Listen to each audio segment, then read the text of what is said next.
Okay, we just heard the broadcast of the president of the Federal Republic of Nigeria, President Muhammadu Buhari, talking to Nigerians on Independence Day. Nigeria is officially 58 years today after independence in 1960.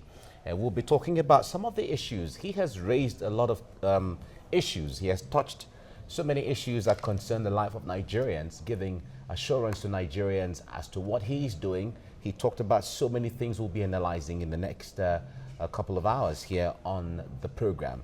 And it's really interesting, the president has touched several things. There's such a thing as the Nigerian dream. And what I think that Mr. President has successfully done is go through all the challenges, highlight them for what they are. I'm not quite sure that it was detailed about how his administration intends to resolve these challenges, but it is good to know that he's in the know. That is, the leadership understands the challenges of the economy, of insecurity. He also made mention his intent to ensure that INEC remains independent. All of those issues are very debatable, and it depends on which side of the divide you belong, you know, in analyzing. Well, you have said it, the president has more information than any other citizen right now when it comes to all the security detail he has. But we will look at it from the players, stakeholders who are involved, how they're engaging with government and all of that. So we're going to have analysts in the studio to talk to us, you know, to analyze some of these issues. We have with us right now a security practitioner and consultant, Olade Dio, with us in the studio. Good morning and happy independence. Oh, He's in green. Green. I love the green. Made in Aba. That's wonderful, and it looks so beautiful. Thank you very I much. have a feeling that if I cut you right now, you will bleed green. Oh, yeah. Oh, my. Try. And we have also Alfred Kemepado, Secretary General, Ijo Youth Council, joining us in the studio. Good morning, Alfred. Good morning. Thanks and for having happy independence. Happy independence. Let me also There is say no this was green in made you. in by us. Interesting, interesting. Okay. And we also have from our Abuja studio a macroeconomic policy analyst, Professor Kenny Fair, joining us from our Abuja studio. Professor, good morning and happy independence. Hi. Yes, hi. Good morning and happy independence. Nice to see you. Okay. And you too. Okay. Let's start right away. Olade, let me come to you first. You are the man in green. Oh, man. And all of them made in Aba, beautiful. Yeah, man. But a lot of people, when there's usually one question we often ask, when we say happy independence, how many things do we have to celebrate? Is it an independence for sober reflection, as the president puts it? He said, solemn reflection. Is this a solemn reflection of independence, or we should celebrate? No, you see, it's so germane that right in the first paragraph of his speech, he acknowledged that there's a need for solemn reflection. Yeah. Fortunately or unfortunately, I was here on Democracy Day, again with the same sparring partner to review his speech. What I found disturbing and seriously disturbing is his quietness on the issue of health.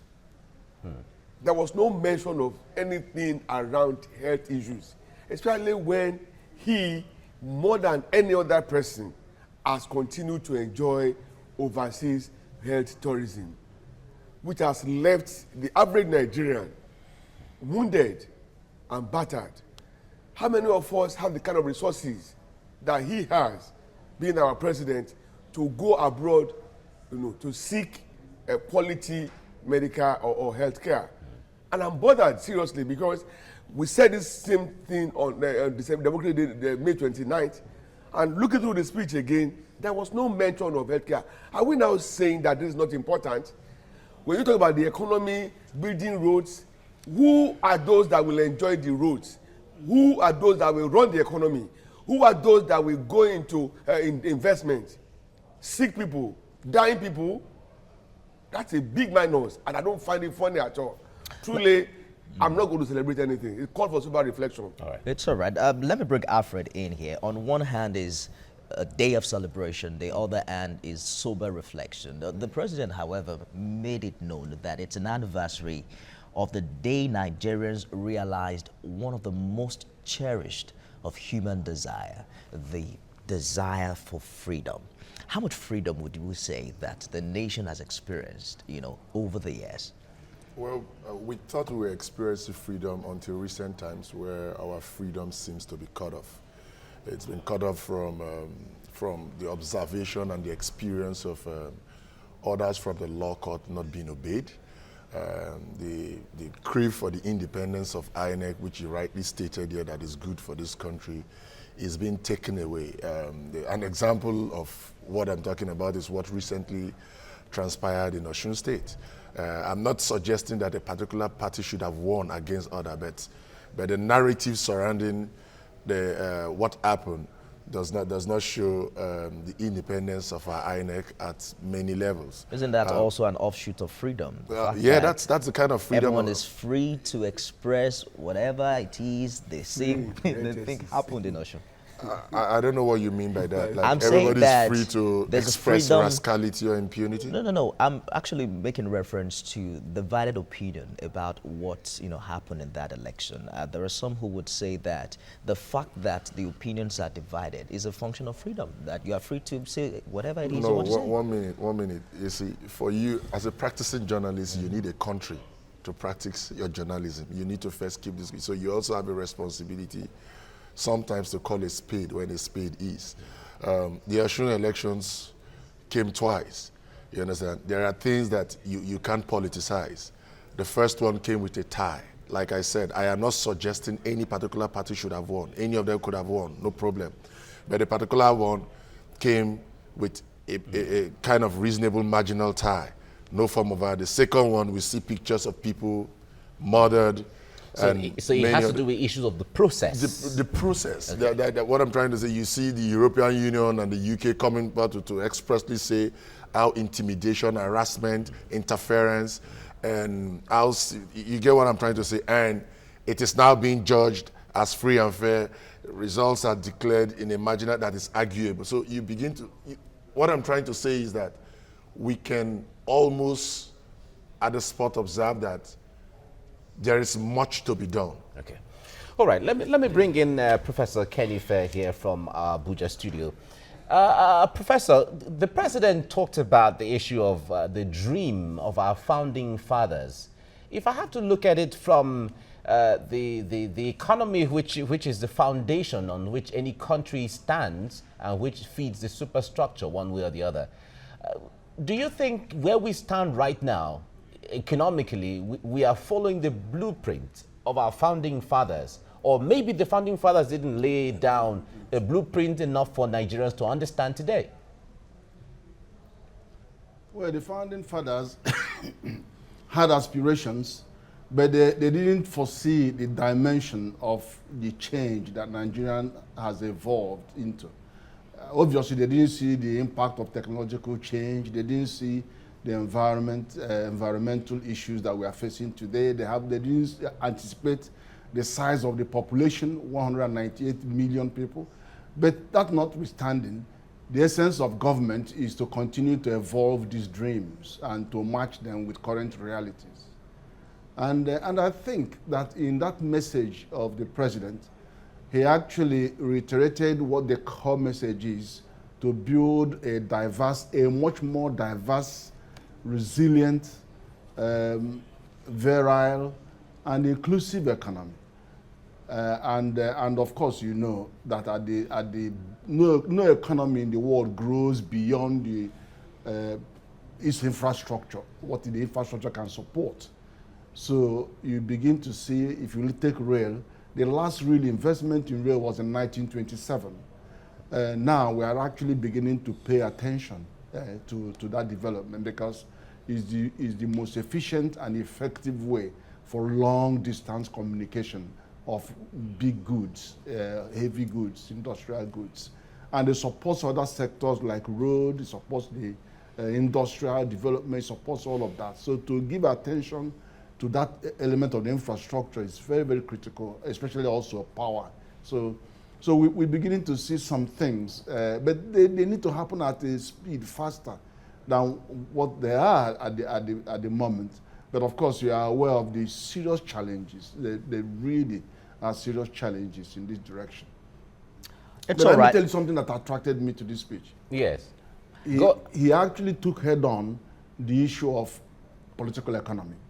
when he talks about rule-based systems, and when he begins to say we don't want to continue to be at the whims and caprices of, some big, vested interests. He actually pointed to that.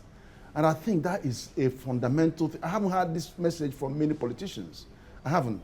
For them to say, I'm going to take this on.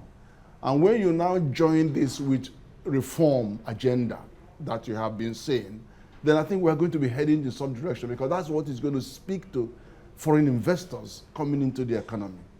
Professor, there appears to be a parallel between Mr. President's position on the economy and some of the indices we had earlier. Just 3 months ago, it was reported that Nigeria had taken over from India, having the highest population of poor people in the world. There's also the issue of life expectancy, pegged at, I think, 53.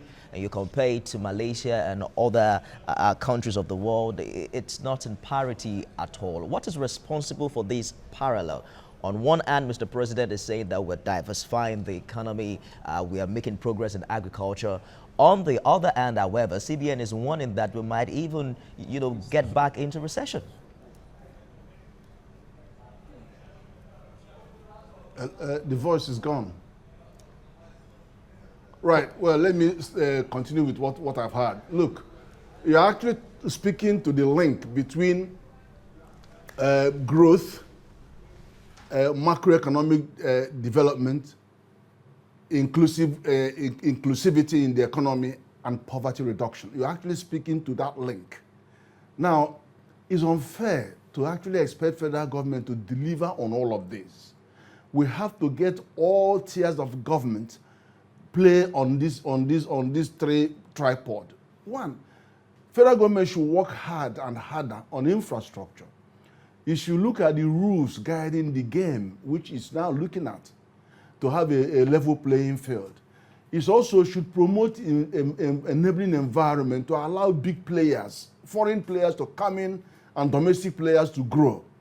Then, on the other hand, it should send a good signal on macroeconomic stability, as you see CBN trying to grapple with this. But the state governments must be encouraged to engage much more forcefully on inclusive growth, because MSME agenda, they are closer to the small businesses that account for over 50% of our GDP. Federal state governments must be encouraged to robustly attack this area, while the local government should come in very strongly on poverty reduction agenda. And it baffles me that we can think we can go far when you can't sort out local government. You have to sort out local government, even if it means INEC in the center coming to conduct election for them. You got to get that arm to be as stable as possible, so that the rest of the economy will be balanced. I've lived for 38 years in the UK, and I can tell you that the economy is held by the local governments, by the 80 local governments in the United Kingdom. We don't even know when general elections take place. We don't go hunting for business at the regional level, which is the equivalent of state governments. They actually come to us. So the economy is held by the local government. So the sooner we face the fact that you got to get a local government, however independent you can make them, to focus decisively in the kind of indicators you've been mentioning, which is reducing poverty, health, primary health, education, primary education. Those are all in the purview of the local government. But not when you begin by allowing 3 years to go without wresting this off the state government in a way that you attract the best brains, the best people to the local government, so that they can bring competence and delivery at the local government level. Then the economy will stand. A lot of trouble in this country will disappear. All right. Oladunde, let me bring you in here. Just over the weekend, we heard that... Sorry, before you come with your question, yes. Remember I told you there were two issues. The second is power. Okay. Now, the president said the economy is being strengthened, they're diversifying.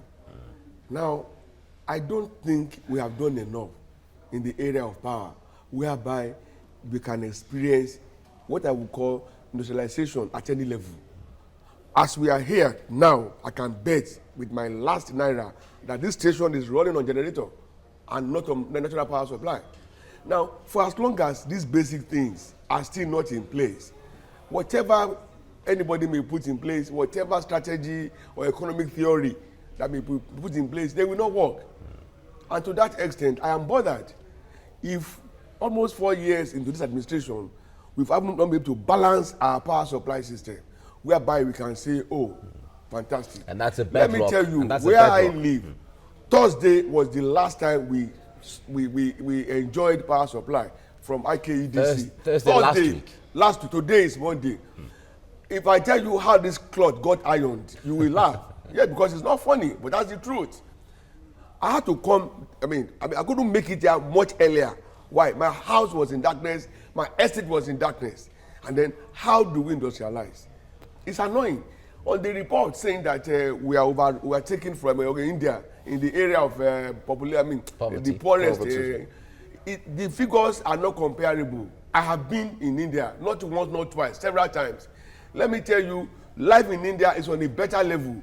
From Chennai to Bangalore to Delhi, the government has something for everybody at every level.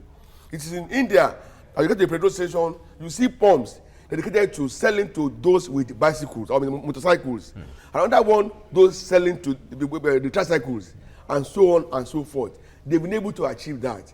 How much of realistic policy articulation have we been able to achieve in this place? While he is saying that the economy is growing, the CBN governor just last week was telling us that we are at the verge of going into another recession. Now, which one do I believe? Is it the man that presides over our central bank? The commander-in-chief is the highest. Oh, then somebody is not saying the truth. And that's the reality. Okay, now Now, can I have your question? Yes, what I wanted to ask you earlier on was the issue of, just over the weekend, we heard that an Air Force plane crashed in Abuja. Two, exactly. And one pilot died. And they were rehearsing for the event today. Yeah. And one would think that it would have formed part of what the president should have talked about, especially when you're talking about security, talking about the gallant nature of our officers and all of that. And also the issue of Leah Sharibu and the Chibok girls are still there. How concerned are you from that window? I was going to mention Leah Sharibu, like I also did during the Democracy Day speech. No mention was made of Leah Sharibu. I'm a father, and I know what it is. For my daughter not to return from school on time, I know how it gets me feeling. Talk more of a daughter being taken away by bandits for weeks, months, and before you know, we'll be counting years. Remember, we still have the Chibok girls. Yeah. A lot of them are still in captivity. So these are some of the things that make you wonder how much of hands-on over all of these things is Mr. President. Now, those two guys, the plane crash, the jets that crashed, the Air Force jets, they were practicing for today's celebration, and that happened. One of them lost his life. The other two, we learned, have been in the hospital. Is it not critical enough to have formed a part of this speech? Because for me, that was gallantry turned fatal. Okay? They were planning and practicing to celebrate Nigeria, and disaster occurred. I would have even expected that we would be asked to observe a mini silence in honor of that gentleman whose life was taken. Unfortunately, there was no mention of it. Again, Leah Sharibu has been an issue. It has now become a global face of terrorism, captivity, or victimization. Why are we papering over it as if it's not important? Just last week, we had in the news that they threatened to kill the girl. And I read the mother, the father begging Boko Haram. Should it be between them and Boko Haram? Or between the authorities of Nigeria and Boko Haram? Has it become a personal problem of that family that they have to contend with? Now, if this guy died just a few hours ago, and it's not being mentioned, it's not being celebrated anyhow, what happens to his family 2-3 months, 1 year from now? Very worrisome, and it's not a plus. It's all right, Alfred. I want us to explore this beyond the Buhari administration and see if indeed there's been some sort of continuity in attaining a Nigerian dream from post-independence. Let's take Niger Delta, for instance. The president made mention that efforts are on to clean up polluted lands. And this seemed to have been a repetitive narrative over the years. Have successive governments been, sincere? Have they continued, in the same light to achieving this plight? Not at all. Like, I come from the Niger Delta, so I'm not here to speak theory, I'm here to speak practical. This is about the 4th year of the present administration. 4th year counting into when you jumped on Ogoni land to flag up the cleanup. Till today, what we see with respect to the cleanup in Ogoni land is theory. And like I keep saying in this studio, the cleanup of Ogoni land, it's a cleanup, it's a metaphor. The whole of the Niger Delta land is polluted. Our fishes are gone, everything is gone. From Ogoni land to Focados to everywhere, it's dirty. And I heard the president talked about the diversification of oil. So I begin to ask questions like, number one, how do we talk about a diversification from oil, which is good to think about when they are spending billions of naira looking for oil in the Lake Chad region? That's number one. Number two, which is what is most important to me, how do we talk about a diversification from oil when we are not making any efforts, like you rightly put in your question, to clean up the Niger Delta, to host other economic activities? There's nothing like that. How do we talk about a diversification of oil when we are not doing anything as the president's, nothing, as the president may have suggested in his speech, to build the capacity of the youths, not just in the Niger Delta, but specifically, let me say, the Niger Delta, to take up other trades in case we are moving from oil to other places? How do we talk about the diversification of oil when the educational institutions like the Krankoko University and others are not having the needed intervention? How do we talk about the diversification of oil when the feeding program, the school feeding program, it's nowhere in Ijoland? By that I mean from Arugbo up to Bayelsa to Eastern Obolo in Akwa Ibom State, we cannot see any. You understand? How do we talk about the diversification of oil when the infrastructure that is needed to hold the economy of the Niger Delta as we speak is not being supported in any way? Even when we have, as Niger Deltas and Niger Delta's governor, like Governor Dixon, has been able to come up with some model schools like the John National Academy that is housing about 1,000 students, free, feeding is free, tuition is free, medical's free. They have expatriates teaching that there is no form of support, not even our airports. Now, how do we talk about the diversification of the Niger Delta when the road to Brass, where there are fertilizing plants and other things, is still unattended to till today? How do we talk about a diversification when the road leading to Agay, that will lead to another seaport that will make the Niger Delta take advantage of the ocean economy, which is a mainstay of many economies in the world, is not being supported? How do we talk about this when even the airport that is being built in Bayelsa, not even the tarmac or anything is being supported? But you see, the president's speech today is fantastic, but it's fantastic to the extent that it can pass for showing a way forward with respect to our challenges and not with what we have attended to. But the sorry part of the speech is that how come we are making this speech after 4 years? These speeches are supposed to have been made before 4 years. Do you want to even go into the issue of corruption? It's a charade, you understand? You want to go into other aspects of the speech. You see, the whole speech, it's just painted and tainted with what is not sincere. You talk about you talked about the not too young to wrong act. What are we talking about, the not too young to wrong act? How many youths, even if can afford their tickets in any of the political parties, can say, okay, the INEC is so independent that with the little resources I have, I can climb on the stage, reel out my manifesto, reconcile it with who I am, and that the ballot is going to really speak and the ballot is going to be respected. How many? We can't be talking about that. We're talking about a stable naira today, which is not sincere. Stable at what? Stable at 362, which is miles departure from where you met it. And like you rightly said, stable at a time when the CBN is declaring that we may be going into back into recession. How do we talk about this? What are you that the president also talked about how we are being respected in the international community?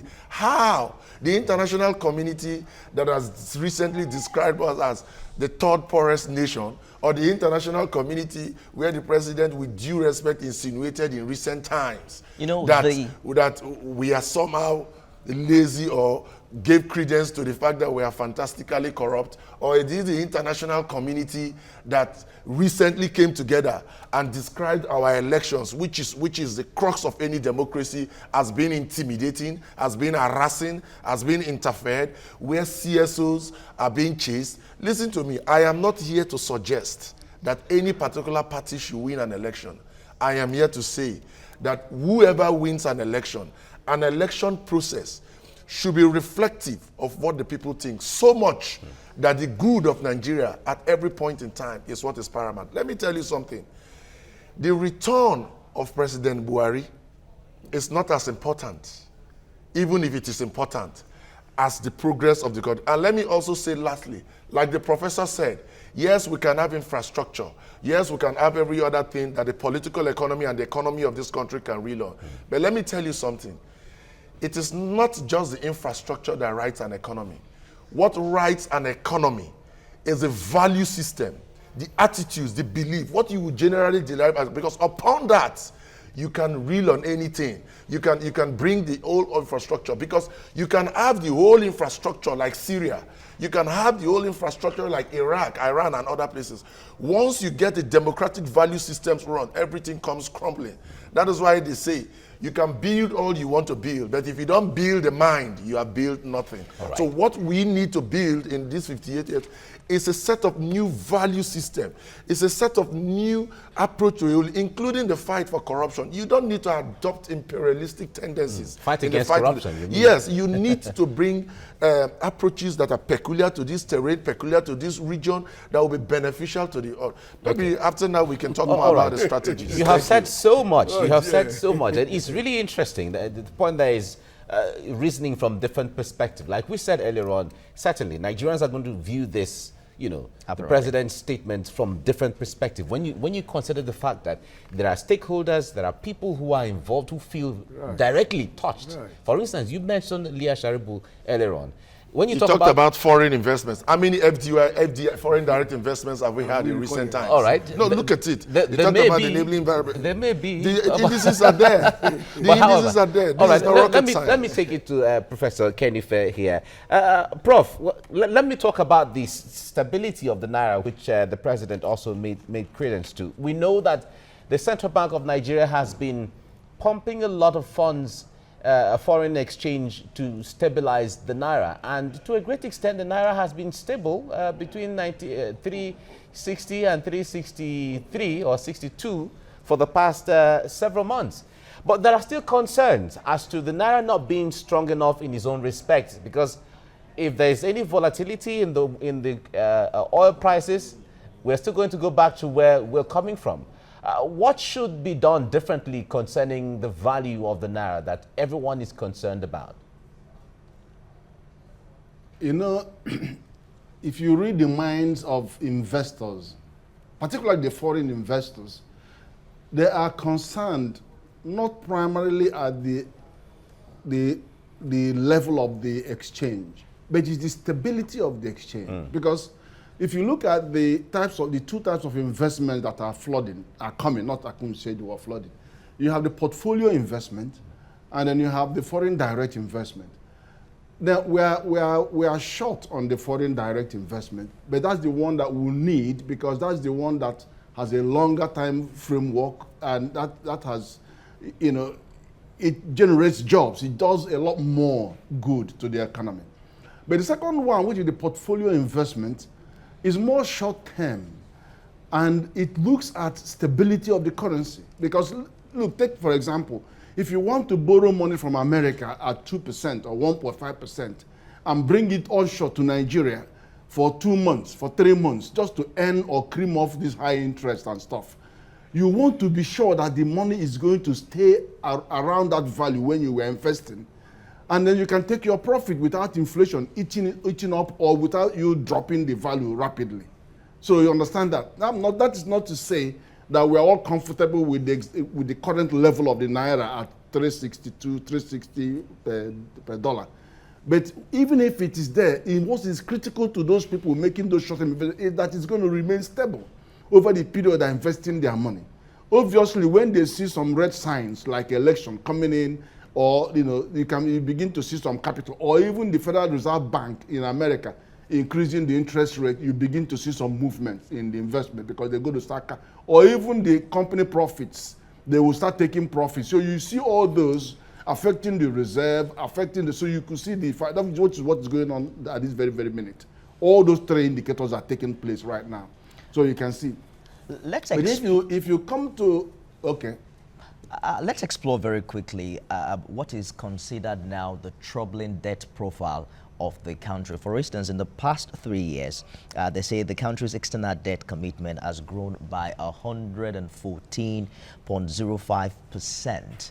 Now, vis-a-vis also the percentage of what we budget for recurrent expenditure as against capital expenditure across board. All the states are borrowing money, the federal government is borrowing money. Are there viable alternative to this at this critical time? Now, so much is being said about the level of borrowing, but I have to tell you this. If the projections on Nigerian economy is that by 2050, the GDP will grow to $6.4 trillion. In 2030, it will grow to $1.64 trillion. And we are around 424, 40. The issue is this. These dreams, these predictions on our economy can actually happen, but they happen when you have a consistent growth on the infrastructure base that would allow those investments to flow in to pump the economy up. That's the point. Now, if you want to tell this country to stay where you are, we're never going to go to those levels. Now, that's one. The second point is this. You look at Ghana. The Ghana external debt to their GDP is about 66%. Now, how much have we actually borrowed? If you look at the international benchmarks, the benchmark for external borrowing is 40%. We are nowhere near that kind of figure. How much have we borrowed in billions compared to our 440 billion? It's nowhere there. But when you add domestic borrowing to the external borrowing, then people begin to raise an eyebrow because it starts getting substantial. But let me tell you this. We have huge headroom for external borrowing, but the concern is on repayment. That is the debt financing and repayment to government income. Now, it shouldn't be more than 40%. Occasionally, you see it spiking to 60, or see it spiking to 50%. But then what you match it with is very low tax to GDP ratio. Our tax to GDP ratio is just around 6%. The average for Africa is 15%. South Africa is about 18, Ghana is 20. It's high, but we are going to get there. But say that you are going there gently and not overnight. You cannot just come overnight and say, look, you're going to triple the tax rate. And so what happens is that now that the Inland Revenue has promised that they are going to raise from 4 trillion to 6 trillion, that particular ratio of repayment to government revenue is going to temper down and stay within bounds. So that is the only thing that is making it look as if we are running haywire with our borrowing scheme. Professor, are there alternatives? Let me qualify the borrowing. Are there alternatives to borrowing? Let me qualify the borrowing. No, well, I can come to that. You can actually, we have internal borrowing, but the thing is that according to the ARPG plan, we're actually discouraging government from the domestic borrowing because it crowds out private investment, which is the worst thing you could do to the economy, to crowd out private investors. So, and if you notice that before the election, about 2 years before around 2014, 2015, and 2013, government was heavily borrowing through treasury bills. But this, we are going to pay salaries. You don't borrow money for those purposes. You try to cut your coat according to your size. Now, when you come to external, the point I wanted to qualify is this. External borrowing should prioritize economically viable projects.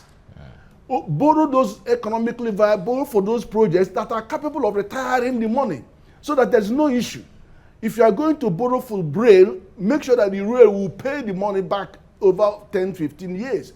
But don't go and borrow external money in dollars and then use it to do frivolous projects. If you have planned for some projects that are not economic, use your own money to do those. There's no problem with that.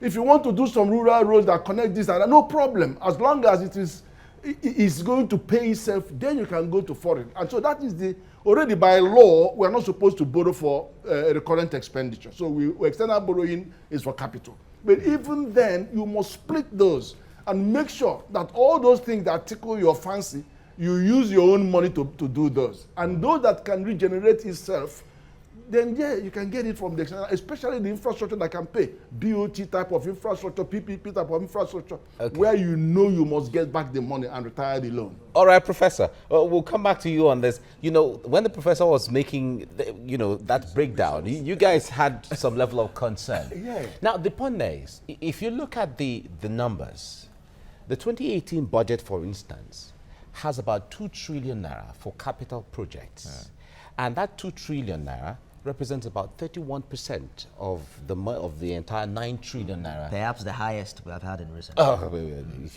If you give the breakdown. But that is the budget. Let's go back down into what the budgets are meant for. The president gave a breakdown. There are issues of railway, there are roads, there are bridges, there are seaports, there are airports. Debt servicing. Yes. Debt servicing. A greater portion of that budget. To about 2.1 trillion naira goes into debt servicing. You understand? But I'm even talking about the issue of capital projects now. Right. Go ahead. The president rolled out the issue of roads, railway, seaports, airports, bridges, energy, power, which he said they are doing well because all of those are areas they have invested monies into. But if you make comparison between that budget and what you see on ground now, we will not have to travel any further or any far. I will use the Lagos-Ibadan Expressway as my example. It's a road I regularly take. That road was meant to be rehabilitated and renewed. It's not a fresh construction. They're not having to cut through forest or build some humongous bridges or whatever. It's been the 4th year running down. How much of that road has been completed? I nearly missed a TV appearance last week. Why? I was held down on that road for 5 hours. And where did I go? Ijebu-Ode to Lagos, which ordinarily shouldn't take 1 hour. It took us over 6 hours. Forget the discomfort, the pain that we have to go through, and then of course the vehicle too having to give us a heartbreak. So much man hours were lost. So much resources were wasted because we had to keep refueling. The engine was running. Now, if you take as an example, you scored the budget a low. Coming back to power, I just told you now that Thursday was the last time we utilized power from the public supply. Now, what happened to the investment in the area of power? They talk about the railway plan from here to Ibadan. I cannot see anything on ground. But there's a railway in Abuja now. No, right, Abuja, but how functional? How functional? Twice I've tried to travel with it, and they've had delays and all of that. For a new infrastructure, it's too early in the day to start having all of that. We are still not getting something right. Professor said something earlier on about local governments and all of that.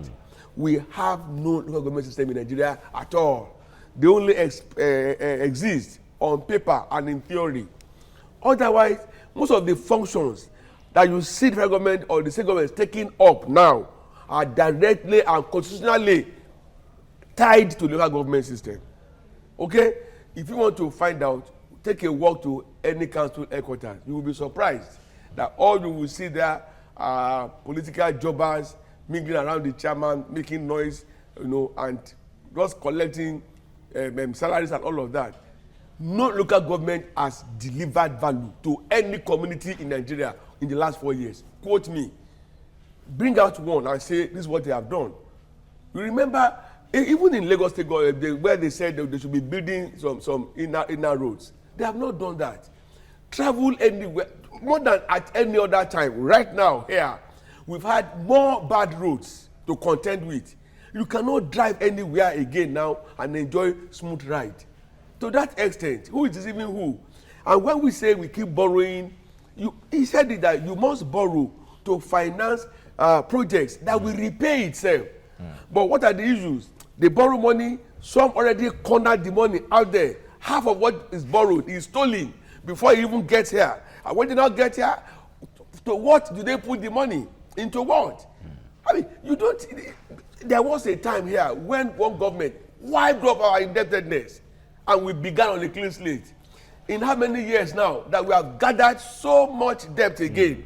I wonder how much justification for with all nothing of that. to show for it. And I'm bothered because my children and grandchildren will come and begin to pay debts, which I have not enjoyed or benefited from. From calculation, I understand every Nigerian now owes China 15,000 And naira. let me also tell you, Zambia has taken the lead, whereby the Chinese government have taken over some of their infrastructures, which they funded and then they could not pay back. May it not happen that Mohammed Airport or any of us will not be taken over by the Chinese. You know, somebody was writing a book and I saw the highlight and he calls it The Return of the Plantation Boy. What was he saying? Our ancestors were taken to the West to go and work in plantations. Now, today, we are deliberately working our way back to the same plantation, to the same servitude, economically. Why? Because we're not getting it right. While all these submissions are to a large extent valid, I am more concerned about having a Nigerian dream, because on October 1st like this, when we hear the president talk, and not specific to this president, it's about telling Nigerians what he's been able to do in the past years. But beyond that is the issue of continuing governance. There was the Vision 2020 under Goodluck Jonathan. We don't seem to be hearing much about that. So if another president comes in 2019, it's going to come up with its own perhaps 7 or 9 point agenda. How can we achieve a situation in this country where we all have a dream, and no matter what political party is in power, we are continuing in that light? Basically, the answer is simple. And I thought, and I still think, that the present government in power had a bit of the solution to these answers when it mouthed that it was going to restructure this country in a manifesto, and recently in the party coming up to admit it. You see, when we talk about a restructured Nigeria, we're not talking about a dismembered Nigeria. We're talking about a Nigeria that we can all appreciate that is not working, that we can bring back to the table and have a conversation to have a new Nigerian dream. We're talking about a Nigeria that we can all sincerely approach. And you know the beautiful thing about this president? It is his age and his experience that can even give more bite and more relevance to that Nigeria that can be subjected to healing. Like I tell you, don't forget that Nelson Mandela was about his age when he became president of South Africa. And when he became president of South Africa, part of his duties was not to begin to run around some form of things that are not productive as we can see. It was to bring healing to the nation. Let me tell you something. Until we begin to have that Nigerian conversation, in recent times it is mouthed as restructuring, which many have misinterpreted. We must begin to have that Nigerian conversation to begin to look at what is working and what is not working in this country. Like we have talked about local government systems here. Our local government systems working. Professor talked about so many statistical advantages. But the real thing on ground, as we can see, is that in all of this fantastic analysis, the analysis also show that we are the world poorest. You understand? So we need to begin to look at, okay, you from this area, what are your peculiar? Let me tell you something. There is no part of this country, there is no state in this country that you can show to me, and I will not be able to show you a country that is living on the resources of that country. So, my dear, we have had countries like our Niger Delta that were thriving on oil that have moved away from oil to a more productive green economy. Listen to me. Recently, there was a publication in New York Times that says, take your oil and give us back the books. Look at a country like Taiwan that is making so much progress. Taiwan does not have oil. They don't even have agriculture. In short, the sand they use for construction is even imported. Out of innovation, they are making progress. Look at this nomadic rascality that the president's body language is not helping, even if in his speech he's trying to attribute it to something else. This nomadic rascality, go check the fiscal statistics of countries like India and Brazil. One of their major income earners is beef. Here in Nigeria, instead of us to turn a state with that kind of peculiar advantage to scoop national income into our treasury and create jobs, we have encouraged it to cause nomadic rascality from the north up to the south. And today, look at even these issues of farming. Today, we had the former minister of agriculture. I'm not an economist, you understand, but I'm a governance and policy expert. We heard about the former minister of agriculture talk about the export of yam and other things. Look at, is this in this House of Reps by Kazori? He made a very valid point, and nobody is listening to him. How can you be exporting agricultural products when you have not been able to feed yourself? You know, so we have so many abnormalities. So coming back to your question, the Nigeria of our dreams is not a dream that is written. Our laws are not the problem. Our structure is not the problem. We need to come back for us to achieve the Nigeria of our dreams, to have a local conversation to say what is working, what is not working. Why should a man who has a land problem in Sabama or in Odoni, my community, have his case judged up to the Supreme Court in Abuja by somebody who doesn't even know the color of the Bayelsa State sand? We are not even accountable. Why should my Bayelsa, that has so much gas, so much oil, so much rivers, depend on the national grid to provide power when we can actually take advantage of our resources, provide power, and export to Ghana? Are you aware that when you go to Brass, when you go to the high buildings in Brass, you can almost see Equatorial Guinea? Why can't we take advantage of? All right. We need a structured country. So much. Do you understand? We need a country that we need to get back into our conversation. All right. Re-examine our value systems. I am glad, Alfred, you're bringing all of this out, and these are the things that make Nigeria Nigeria originally. Interestingly, Mike, there are 1,000,001 definitions for restructuring, and then when we bring it to restructuring, then we still have the other side of it is defining what restructuring is and who has the responsibility to restructure this country. Well, it's okay. And others have even talked about the restructuring of the mind first, which is the issue of the value system.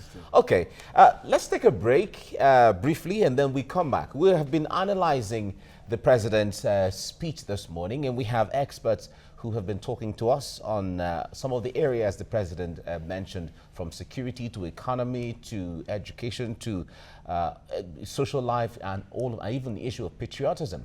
Let's take a break. We'll be right back.